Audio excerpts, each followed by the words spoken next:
Bonjour tout le monde, on se retrouve aujourd'hui pour le déballage. Une petite extension un petit peu plus épaisse que les autres qu'on a vues dernièrement. Donc il s'agit de Ascendance, donc pour Hero Realm. Et ce que ça inclut, c'est 20 cartes.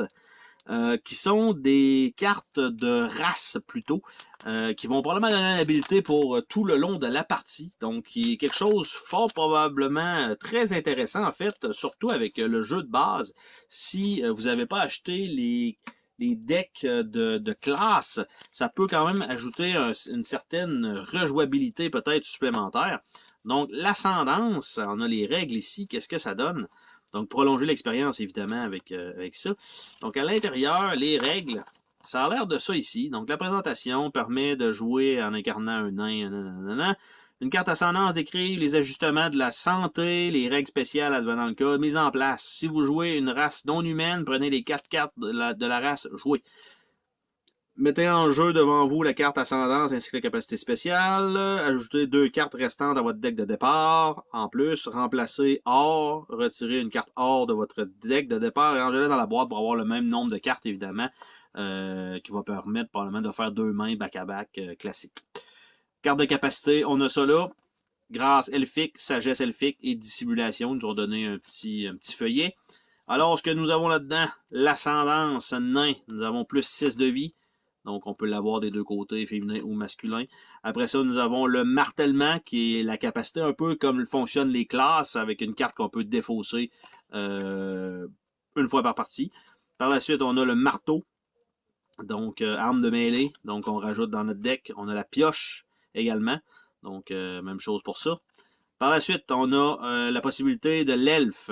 Donc, moins 8, mais piocher une carte de moins lors de la mise en place. Donc, en plus de ça, on commence avec, en plus de moins 8 de vie, on a 5 cartes au lieu de 6 dans les mains. Donc, déjà en partant, c'est plutôt pénible. Par la suite, on a Sagesse Elfique, qui est une compétence plutôt qu'une habilité une fois par partie. Donc, celui-là, on peut l'utiliser de temps en temps. Donc, on a ça. Nous avons la Grâce Elfique. Même chose, c'est une carte normale. Et Broche de pierre solaire qui remplace un or, comme expliqué dans les règlements. Après ça, nous avons l'ogre, plus 10 de vie. Acquérir des cartes du marché coûte 1 pièce supplémentaire. Donc, les gemmes de feu ne sont pas dans le marché. Donc, on a ça et on a le côté féminin du même personnage, de la même race. On a écrasé, qui est une capacité unique. Nous avons la roche luminescence, remplace un d'or qui va être 2 d'or à la place. Nous avons le gourdin de guerre, 5, ça fait mal. Après ça, nous avons l'orque, donc plus 4. Vous ne pouvez pas acquérir la carte la plus proche du deck du marché. Fait que, OK. Donc, jamais. Mais on a juste 4 de vie de plus. Rage guerrière, avec une habilité unique. On a brutalisé. Est-ce que ça, je pensais qu'elle allait peut-être être des deux côtés. Brutalisé, qui est une action. Lame ébréchée. Et nous avons le alphelin, ou le alphelin. Moins 15 de vie. C'est énorme. On a ici, si votre vie atteint 0 ou moins, sacrifiez cette carte à la place et restaurez votre vie à 5. Votre vie ne peut plus diminuer ce tour-ci. Fait que, advenant le cas, mais c'est bien juste survivre une fois supplémentaire.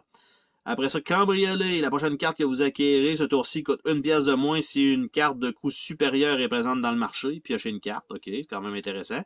Et raillerie amicale. Une pièce, choisissez une faction, cette carte appartient à cette faction ce tour-ci. Fait que c'est simplement pour dupliquer, en fait, pour avoir un code de couleur d'un autre truc. Je pensais que ça allait être peut-être 20 cartes de race, mais finalement, avec genre comme une seule habilité pour toute la partie. Mais finalement, je pense que c'est 4 races avec 5 cartes à peu près, ou 5 races à 4 cartes.